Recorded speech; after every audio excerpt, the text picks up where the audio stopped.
Good afternoon and welcome to our Trade, Travel, and Tourism Committee. Joe Buscaino, joined here by Mr. Krikorian and Mr. Bonin. Today is Tuesday, February 19th. Let's turn to comments, general public comment, let's go with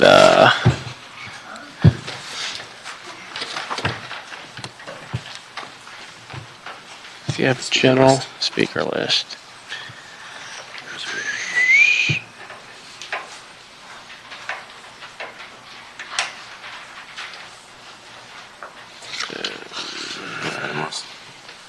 There we go. Okay.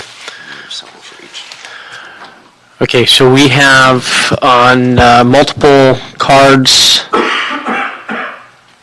Is that? Isn't it sinking, Herman? Herman, you're going to have 2 minutes and then 1 minute general public comment. It's right here.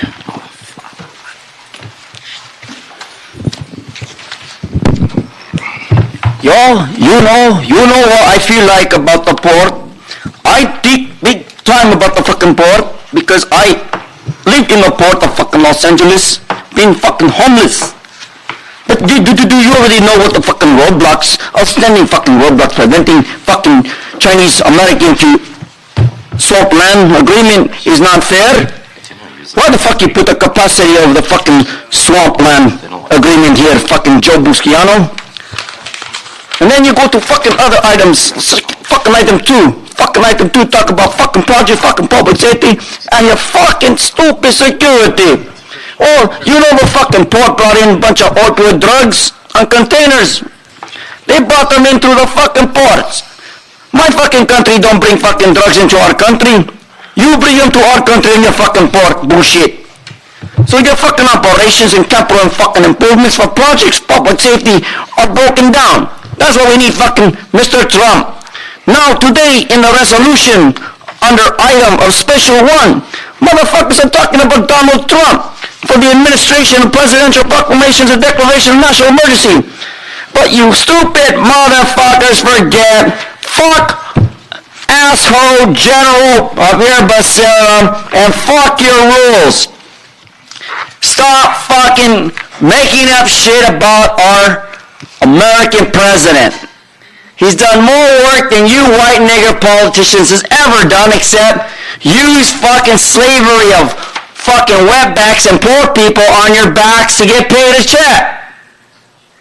So as long as you look like stupid Italian and that stupid Armenian and whatever the fuck that Chongo man is doing there, playing on the computers, they don't know fucking shit. So Trump, build a fucking wall and fucking don't adopt the resolution special 1 which they denied public transport. 1 minute for general public comment? That wasn't? Oh, that was combined. About my general public comment. Go ahead. You're on. Well, first of all, that fucking Armenian doesn't run the chair here. You do, sir.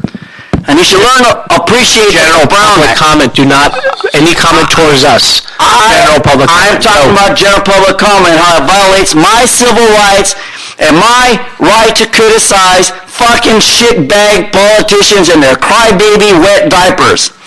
And people are getting tired. They're finally seeing the truth behind our fucking madness, that you're better off coming here acting like an asshole politician like myself and spreading the news that Trump is doing a great job. I hope he builds the fucking wall all the way to fucking Italy and keeps fucking Joe Buscaino and his fucking family behind that wall as far back as they can shove shovels up his ass.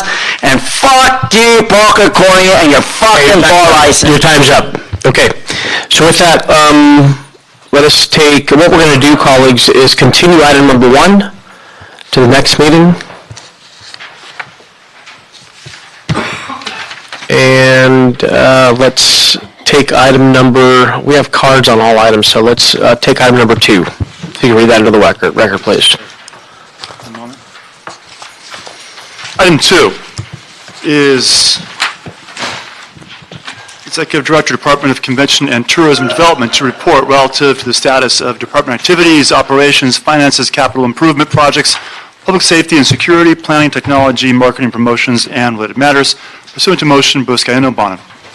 We have before us, colleagues, Ellie's newest grandfather. So congratulations, Mr. Liu, Thank you. Don Liu, and to Rebecca and her beautiful family. Little Otto is welcome to this world. Give us a date again. Was it 2 weeks He was ago? born on February 2nd. February 2nd. 2 a.m. Cheers. The Liu Zoo grows. Welcome. This is our quarterly report, and looking forward to, right now we celebrated our 50 millionth visitor. It'll be the first thing I talk about. Thanks for the opportunity to give a quarterly update on the activities of our department. I'm going to hit on our three biggest priorities this afternoon. That's the number of tourists, the expansion of the project, and then our new tourism master plan. As you've mentioned, last month we had a press conference with the mayor where we announced the achievement of our 50 million visitors by 2020 goal, and we achieved that 2 years early. So you can see 2018 resulted in a 3.1 increase in tourism to the city of Los Angeles, actually the county of Los Angeles, and allowed us to achieve that goal 2 years early. Our economists and our research team are working day and night to come up with a new goal for us that we'll be announcing probably in May during Travel and Tourism Week. This resulted in a growth in our occupancy tax, our TOT. So our estimated TOT for 2018 was over 300 million for the first time, and 8.7% growth. And you can see how it's almost doubled in 6 years. So we're very pleased about that, and I'm sure our budget chair is as well. I like to see. This is also important in the number of jobs that are provided in the county. We're well over 500,000 jobs throughout the county. 1 in 8 jobs in LA County are related to leisure and hospitality. And as you can see, we've had strong growth in the jobs department as well. The second most important goal that we've been pursuing is the expansion and modernization of the Los Angeles Convention Center. As you're well aware, the council, approved an exclusive negotiating agreement in December, which our partners at AEG and their partners at Plenary presented to the city back in May. Thankfully, thanks to you, our ENA has been approved, and we're undergoing now the next phase, which are really 2 concurrent tracks: negotiating the working documents of the partnership, the P3 partnership, and tackling the design and construction phase during 2019.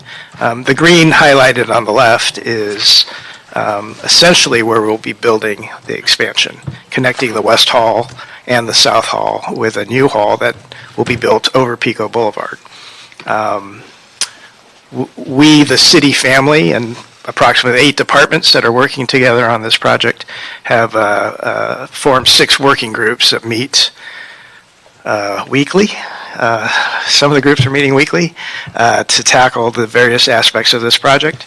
It's currently on schedule, and it's our hope to start construction on this important project at the beginning of 2020, which will allow us to finish in time for Super Bowl 56 to be held on February 6, 2022.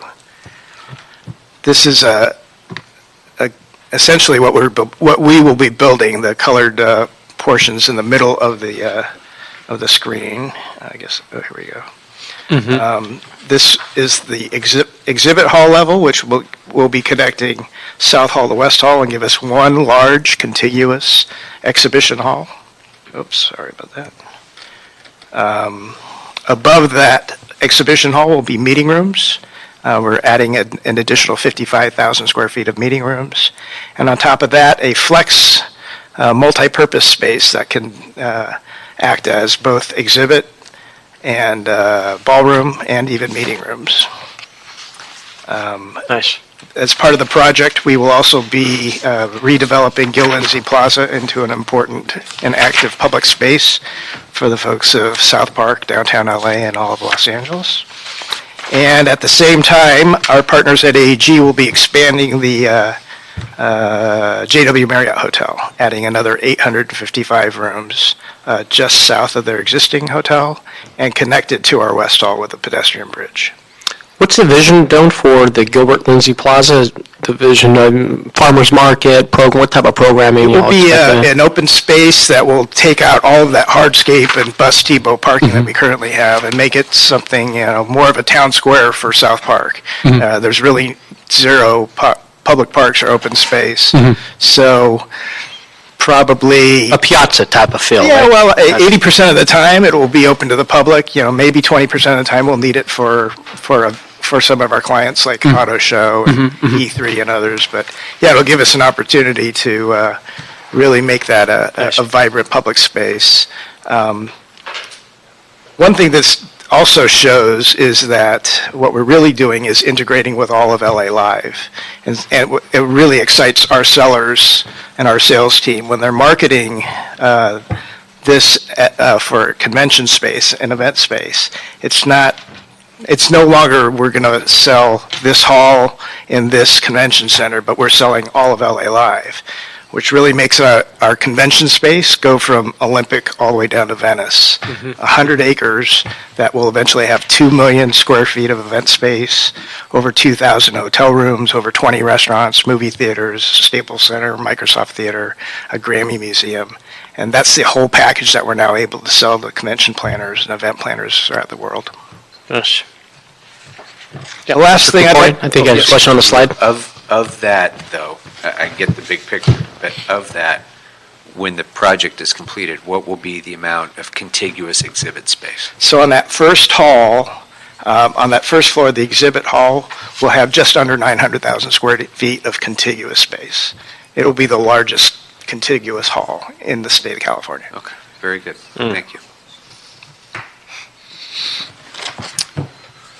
Our last priority that I'm going to highlight for you today is the city's first tourism master plan. I think I presented this earlier under the name of a strategic plan, but as we got to thinking about it, what we're really doing is a master plan for the city, and it's really the first time it's ever been done. It's a collaboration with our department and some consultants that we've brought on board. The goal is to develop a long-term strategic plan that will address the tourism experience needs, identify challenges related to growing tourism here in the city. Following the completion of a competitive bid process, Residence Consultancy out of New York City, a major tourism and destination consulting group, was selected.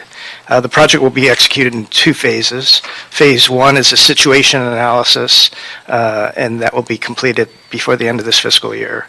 Phase 2 will be the development of an action plan, and that will be completed the first part of 2020. This is kind of an illustration of what we're studying. It's best to look at the tourist experience when someone comes to Los Angeles. The first step is awareness of the city of Los Angeles when the consumer's familiar with LA as a tourist destination. The second step would be consideration, when the consumer's actively thinking about and investigating LA as a destination. The third step is intent, when the consumer purchases his plane ticket and plans to visit Los Angeles. The fourth step is the experience, what happens when that tourist is actually here in the city of Los Angeles. And the fifth step we call advocacy, what the consumer says about it when he returns home, and if he or she advocates for others to visit Los Angeles. The first 3 steps are what we do on an annual basis with LA Tourism. They're very good at it. They study and promote tourism to the city of Los Angeles. And that's currently what we've always been doing here at the city of LA with its tourism marketing plan. What we're looking at doing is the second 2 steps, And that's the development of this master plan. Another way to look at it is the first three steps are really about demand and driving demand to the city of Los Angeles. The second two steps are about the supply. What do we have to do in the city of Los Angeles to receive more visitors? And what is it that we have to do to attract more visitors? So that's what we'll be studying. These last two sections of the tourism experience will be, as I said, phase one will be a situation analysis report, really studying stakeholder, visitor community engagement. We'll be doing destination analysis and hospitality analysis. Last week, our consultants were in town and did over 200 interviews. I think he met with some of you. To go over some of the assessment of what we have here in the city of Los Angeles. Appreciate all your assistance in putting that together for us. And phase two, as I said, will begin in July of this year, and we'll conduct more focus groups and visioning sessions, and we'll come up with the final master plan development. Look forward to presenting that to you at the end of the year. This is about the timeline. Pretty much already discussed this, but we're currently in phase one, current state analysis, and hope to have that situation analysis report done by the end of the fiscal year, end of June of this year, and then we move on to the second phases. When was the last time we tackled a tourism master plan? This is the first time ever. It's actually required as part of the ad code when my department was formed 5 years ago, but we've never had an opportunity to actually undergo. Okay. Happy to answer any questions. Colleagues, any questions? I guess just Yes. Paul. in developing the tourism master plan and implementing it, to what extent are you interfacing with state tourism board and county tourism officials? That's a good question. We certainly have a lot of stakeholders in the county that we're talking to. And the official county agencies. What's nice is our LA Tourism and Convention Board members are active members in Visit California, which is a state tourism board.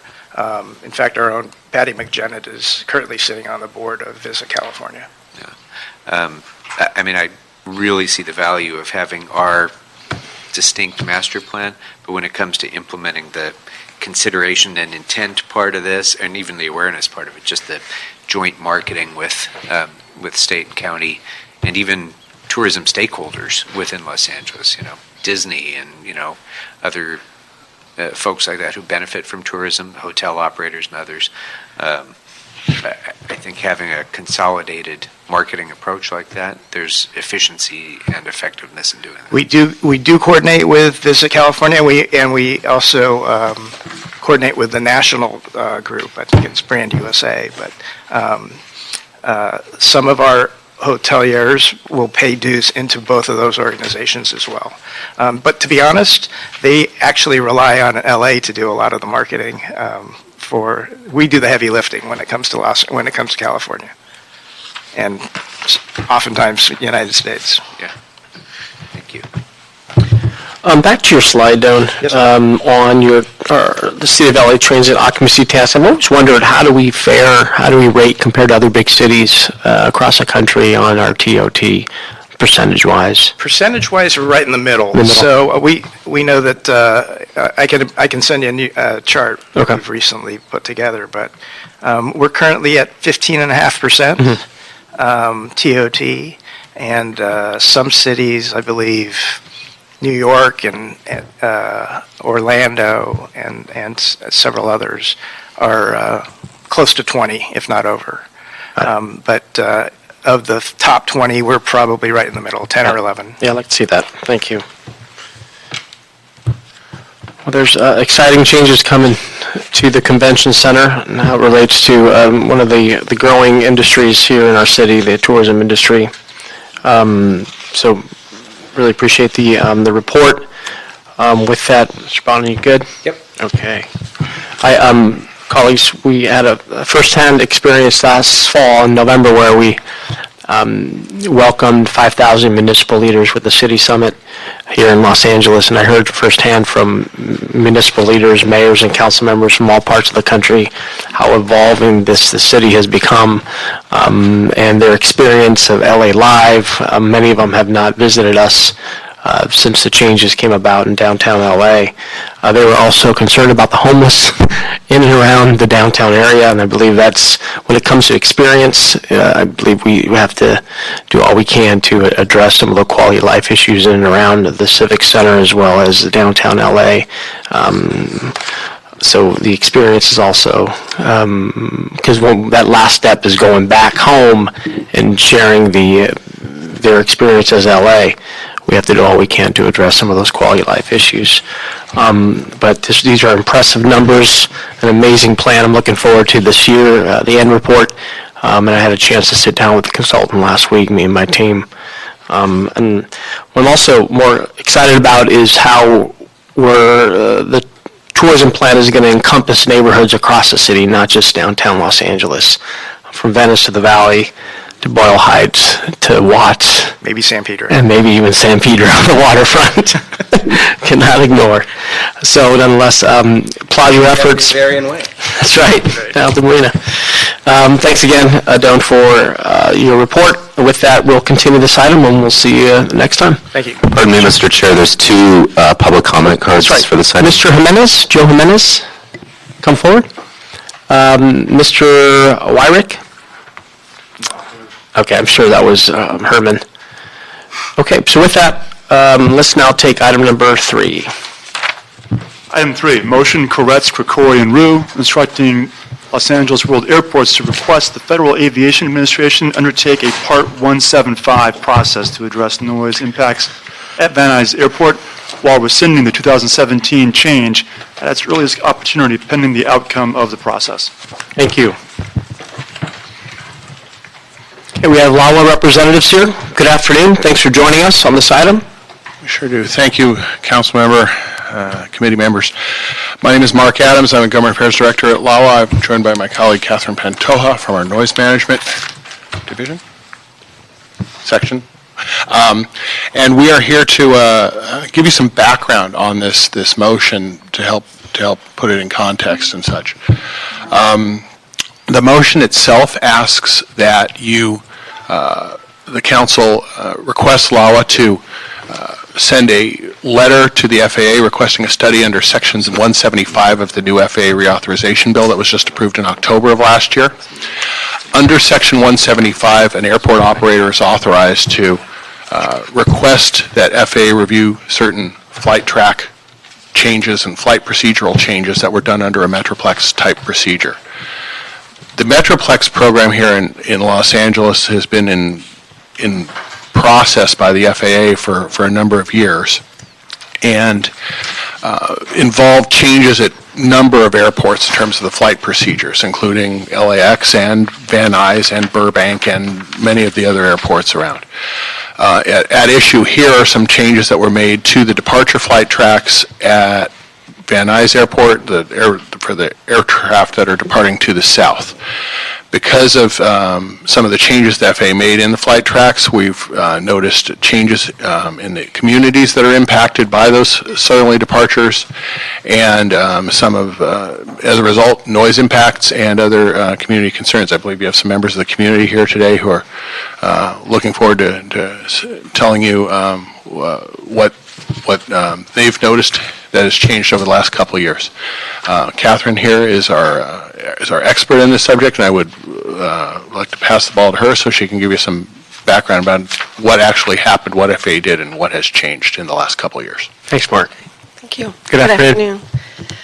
So basically, I'm just going to run through what the FAA had implemented, what's called a Southern California Metroplex project. And essentially, the Metroplex project it was the beginning of trying to get next-gen procedures where you're going from a ground-based satellite system to determine where aircraft are going to fly from one point to another, to satellite-based GPS waypoints. So they're given latitude and longitudes, and they can just fly it using their flight management systems. So essentially, for the Southern California Metroplex, we saw procedures being implemented in March and April of 2017 for Van Nuys. When those were implemented, there seemed to be issues. Aircraft were flying in areas where they weren't anticipated, and it created an early turn issue. And so the Van Nuys Citizens Advisory Council asked us to look into it, and we noticed that there were issues, and we notified the FAA at that time. And the FAA responded, and then implemented some procedures that the controllers would issue to address it. And then as a long-term solution to that issue, they revised the departure procedures at Van Nuys Airport in May of 2018. So just to kind of orient to where Van Nuys Airport is in Council District 6, and you can see, as you know, you're familiar, Council Districts 5, 4, and 2 are all primarily to the south. And in terms of the communities that have been affected with these changes, it's primarily the foothills area of Encino and Sherman Oaks. And initially, the first issue that we saw with the publication in 2017 was actually with the community of Lake Balboa, which is close into the airport, where the early turns were flying over those communities. And I'll just show Victory Boulevard is highlighted. That kind of gives a northern boundary for the Sepulveda flood basin, whereas the area that we would prefer that the aircraft wait until they're in the Sepulveda flood basin before initiating their turns. So pre-Metroplex, this was our standard conventional departure procedures. Aircraft would depart, and they would use what's called a 2.2 DME, distance measuring equipment. So this is the land-based navigational procedures that are provided. And so that 2.2 DME would basically take aircraft to just south of Victory Boulevard before they initiate their turns. 2/3 of the aircraft turn to the east, and about 1/3 turn to the west. And so that's what was typical. What we saw when the FAA published the Metroplex procedures in April of 2017, that procedure created a new waypoint, and it's called FATCO, and it was actually put not anywhere near the Victory Boulevard Sepulveda flood basin, but it was at the end of the runway. And so aircraft were starting to initiate turns from the end of the runway, flying over those communities in Lake Balboa, just to the southeast and southwest of the airport. Our early turn numbers increased 2,000%, and we heard certainly from the community that was being affected. Like I said, we contacted the FAA, and we were able to, let them know about the situation. They said they were addressing it. They implemented a temporary solution by having the air traffic controllers issue the turns, so they would tell the aircraft when to turn, and they would delay it until reaching Victory Boulevard and the Sepulveda flood basin. So after that, we saw the early turn numbers reduce quite a bit. And, the communities were certainly happier that it was reduced. And so the FAA told us that they were going to revise the procedures, and that occurred in May of 2018. So as you can see from this one, the revised Metroplex departure procedures are published in May of 2018. And all the procedures, the departure procedures for Van Nuys now had a new waypoint called Perry. And as you can see from the map, this was located nearly 3/4 of a mile south of where the conventional old procedures, the 2.2 DME, is located. So it's definitely a lot further south than what the prior conventional procedures would have them turning just after Victory Boulevard. So Perry is essentially in the middle of the Sepulveda flood basin. In terms of the early turns, we saw definitely the early turns went back to where they were, pre-Metroplex. So the numbers came down even further, so definitely benefiting the Lake Balboa community there. So as the airport... Benefiting Lake Balboa, but impacting neighborhood, right? Right, so that's what I was going to Right, okay. kind of get into showing what the changes were.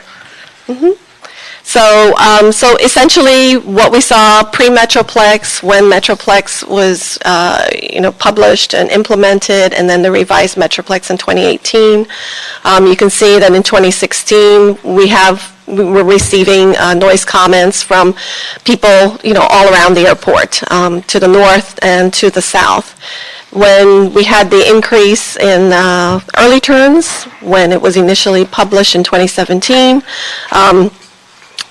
it was that concentrated area for that community close into the airport, so you don't really see any other growing areas outside of that. So we just see a lot of complaints from that community. And then when they revised it in May of 2018, as you can see, there are a lot more of those pink dots that are showing, and essentially, it's a whole new area that we previously never really heard from before. There were very few people that would contact us in the past, and so we had tremendous numbers, describing that the aircraft are definitely flying over or closer to their homes than ever before.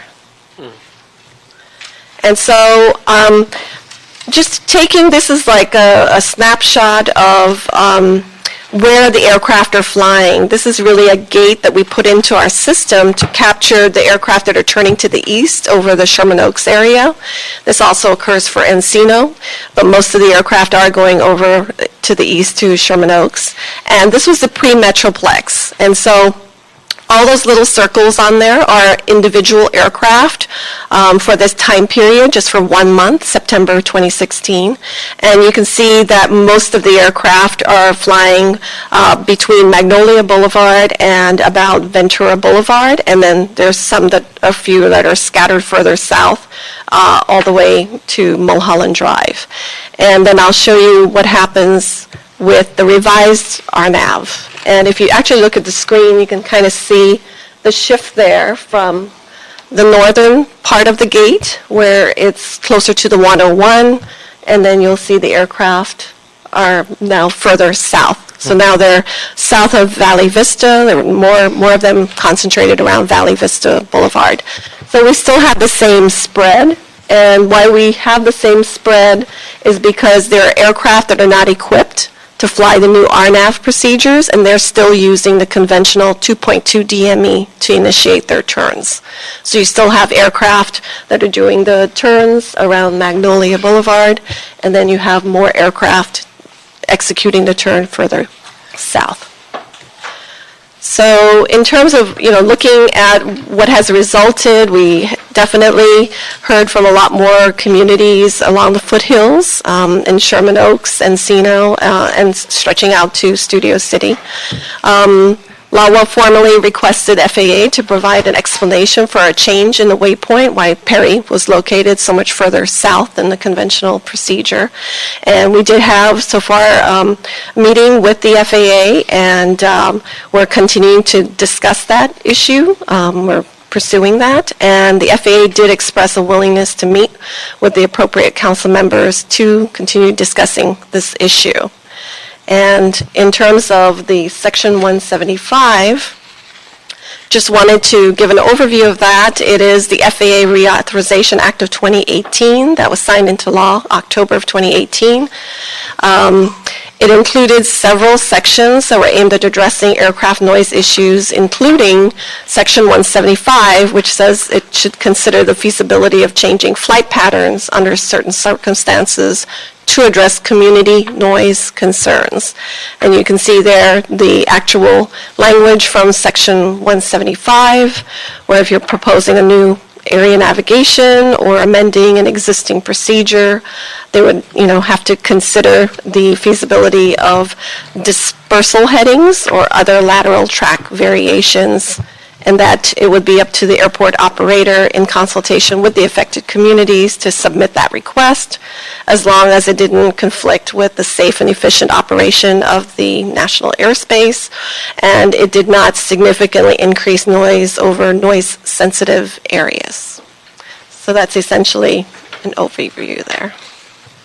And I would just add that we briefed our board about this at a meeting in Van Nuys 2 weeks ago. Okay. And we will be back to our board on Thursday this week. And whatever knowledge we gain from our conversations with FAA since then and whatever we glean from this hearing, we will be reporting that back to them and proceeding as. I was sharing with Dennis earlier that I regret not having this hearing in Van Nuys, but I'm happy to know that BOAC was out there as We well. had a good turnout. Good. It was on February Very good. 7th, yeah.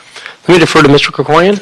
This has impacted his district, Yeah, among thank you. others, but Thank you very much, Mr. Chair, and thank you for this report. And the heat maps in particular are really interesting. It looks, from my layperson's observation, as though the initial Metroplex departure procedures actually did diffuse the traffic more than the conventional departures. There's much more intensity on the first chart than there is in the second one, but then, of course, when we get to the revised one, that's when the problem really was accelerated.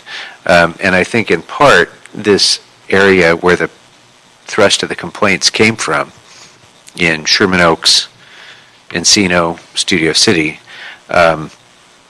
there's a couple of important elements that I think we have to keep in mind here. First of all, those communities are closer to the hills, so they have the impact of the altitude differential of living on the hillside. You're closer to the airplanes if you're living on the hillside, number one.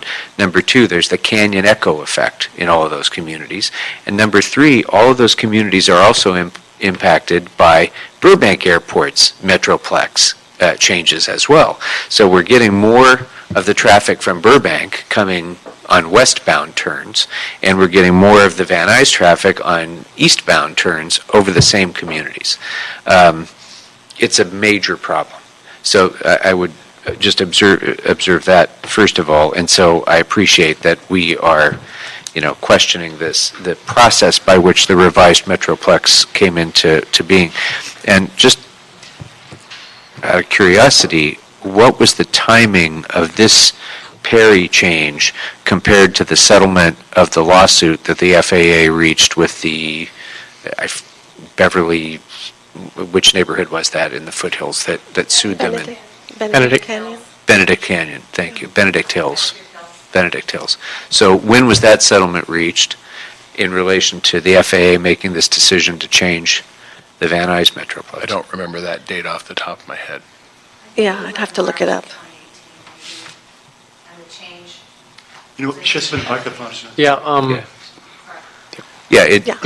well, Sorry. just to recap, if that was around the first quarter or so of calendar 2018, these changes happened shortly thereafter. And it's troubling to think that one neighborhood may have disadvantaged all the other neighborhoods in the area by filing a lawsuit.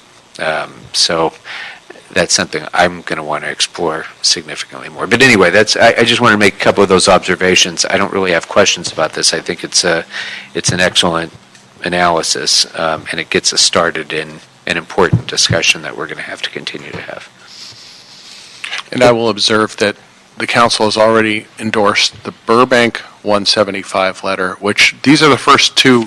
Well, Burbank was the first, and if we do one, then we'll be the second 175 letter into the FAA. So it's a new process, and we're not exactly sure what will happen, but we will certainly embark down that road should the council decide that's the most appropriate course. Thank you. thank you. Mr. Bonin?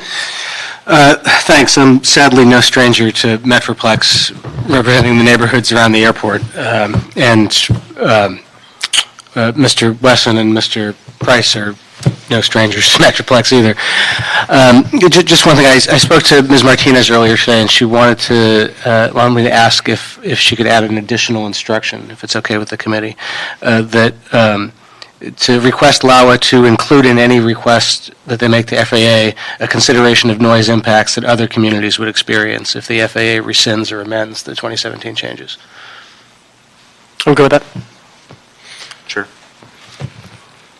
Okay, we'll add that in the instruction. I don't know if that's already included or not, but we'll add that onto the report. Okay. We do have members of the public here to speak on this item. Let me welcome Jim Bickhart. Come forward, please. You'll have 2 minutes to speak. 2 is fine. Jim will be followed by Christine Kim and then followed by Wendy Morris. Yeah, Jim Bickhart, representing Councilmember Paul Koretz, the original maker of this motion, in conjunction with Councilmember Krikorian and Councilmember Rue. Thank you for agendizing it today. Seems to be a fairly timely opportunity to discuss this in the wake of the first BOAC discussion a couple weeks ago. I think the LAWA presentation pretty well laid out what the predicament is. It's a complicated situation that I guess you could refer to as a zero-sum problem, where whatever you do, it's going to change the nature of the impacts on some communities or another. And because this potentially affects up to 5 council districts, 2, 3, 4, 5, and 6 in numerical order. I think less so, 7. The Councilmember Koretz certainly felt that the Section 175 process, and by the way, we misidentified it in the motion as Part 175, so for the record, it should be corrected. He felt that initiating a process whereby everybody who's potentially or in real time being impacted by the noise emanating from takeoffs at Van Nuys Airport be consulted, as opposed to FAA making arbitrary changes as they seem to have done. I mean, they were alerted that there were concerns, but they didn't really talk to anybody as far as we could tell, certainly nobody in the communities. So we urge the committee to support this motion and ask LAWA to get on with asking the FAA to initiate a Section 175. Thank you. Thank you. Christine Smith, welcome. Oh, Christine Kim. I'm sorry, Kim, my fault. 2 minutes is fine. Thank you, council members. I'm here on behalf of the Sherman Oaks Homeowners Association, Studio City for Quiet Skies, Sherman Oaks and Encino for Quiet Skies, and homeowners of Encino. We represent literally thousands of residents who have been impacted by these changes. And I want to point out a couple of things to clarify what Catherine Pinto has said. So basically what we're talking about with the Section 175 letter is to give the FAA somewhere to hang its hat. And the place that we want them to hang their hat is by going back to the historical waypoint. You can see inside the packet on page 5 is a table that one of our members did. Moving the waypoint back to 2.2 DME, which is where we would like to have the FAA hang their hat, does not shift the noise problem, because there was no real noise problem when the planes turned over the Sepulveda flood basin. And if you go to one of the first 3 pages in the packet that I gave you, you can see the ANC noise complaints from January 2016. You can see on that page there were 13 people who complained that month, submitting 19 noise complaints. This is when the waypoint was at 2.2 DME. Now if you go to the next page, which is the unofficial ANC page, you can see in January of this year, there were over 300 individuals who complained, and that number is increasing geometrically, submitting 14,000 noise complaints. So what the FAA did was they were trying to correct a mistake, and they had these planes turning very early. It was an implementation error. and they overcorrected it by creating a waypoint that was more than 3/4 of a mile south of the historical waypoint. Thank you. And they've created a problem. Shifting it back will not create a new noise problem. Thank you very much. Thank you. Wendy Morris, welcome. Thank you very much.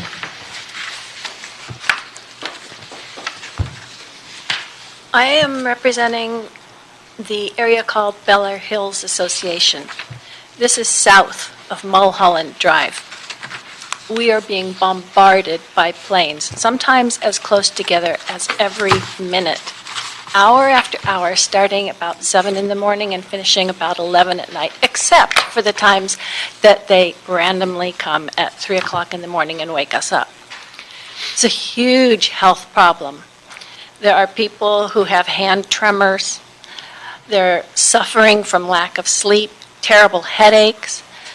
The pollution in the air is visible. It rains down and we have what looks like ash from a fire on our patios.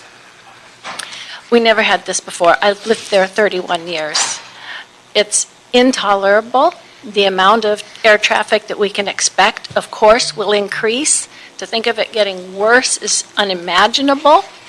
And I'm here to ask you all to please support this motion for the 175 to get the FAA to look at what's happened. There's thousands and thousands and thousands of homes going through this every hour of every day, and we need to put it back to where it was now. We can't wait until the end of a multi-year environmental process. It's killing people now. So this is my first time before any group like this, and this is an issue that has our community extremely concerned about our health, the value of our properties. You know, a lot of us sacrifice a lot to live up there, and we take the risks of being in the hills seriously, like fire. If there were a plane accident, it would start potentially another Malibu-type fire. There's just no way to get a rapid response up there. Thank you. Thank you for your testimony. Thank you. Ken Weatherwax, followed by Wayne Williams. Good afternoon.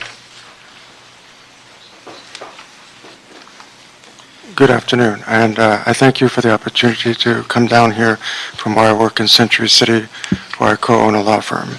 I live at the foot of Sherman Oaks Hills, right where Ventura hits Sepulveda, in the hills. I think this motion should be passed and is overdue. I think that this is a problem whereby that the presentation of LAWA had some virtues, but one of them was not that it indicated the urgency of the problem. I know of people that are suffering grave mental health effects, physical health effects. The number of individuals who are submitting complaints is not indicative of the number of people who are suffering problems. It costs money to buy a button to submit a complaint, or you have to know how to use the internet. Many of the people who live there are elderly. I spoke to 2 people in the last few days who said they're going to quit submitting complaints because they just can't take it anymore, like dogs that have been shocked once too often in an experiment. Personally,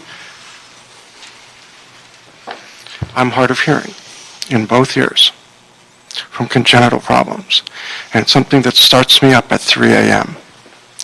and makes me look to the skies all the time. I've come to calling it the Blitz. It's a big problem. It's a big problem. And the cumulative effects of all of the changes that they're making, narrowing things from 6 miles to half a mile by the GPS change when they could spread it out but aren't because it's laziness. And they have the LAX traffic. They're keeping the Burbank traffic below it. They're keeping the Van Nuys traffic below that. And we have helicopters buzzing us at 100, 200 feet.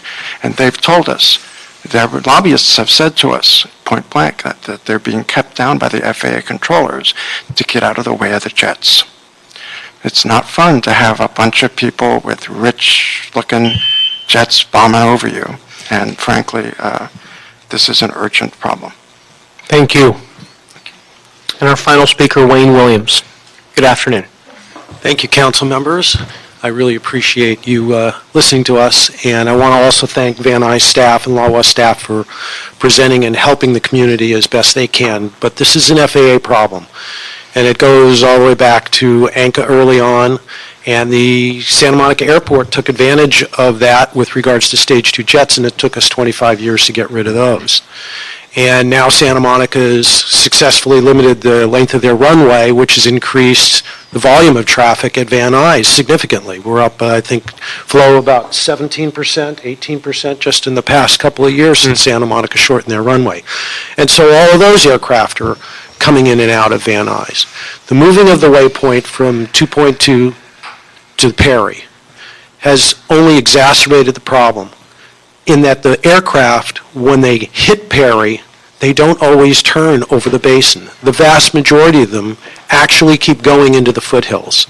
And so if you can think about the flatness of the Van Nuys, Sherman Oaks, Encino area in the flats compared to the elevations that are in the mountains, when a plane takes off, if it was to make a turn over the flats, there's no significant reverberation. It gets an opportunity to get up and away, and the noise is dispersed. But if the aircraft takes off over the mountains, they are now much closer to homes in these communities, and the canyons echo that noise. So it's really quite substantially different. Plus, the volume of this traffic is increasing. The FAA unilaterally, as it often does, makes changes like this, and then we have to respond waiting and waiting and waiting for something to happen. So to say this is an urgent issue for the homeowners in the foothills is significant. And it's very important that you recognize that we could just get them to go back to the DME the DR 2.2 and make those turns over the basin further south of Victory, but further north of Ventura Boulevard, and we would diminish the amount of complaints tenfold, easily. So thank you. Thank you for your testimony as well.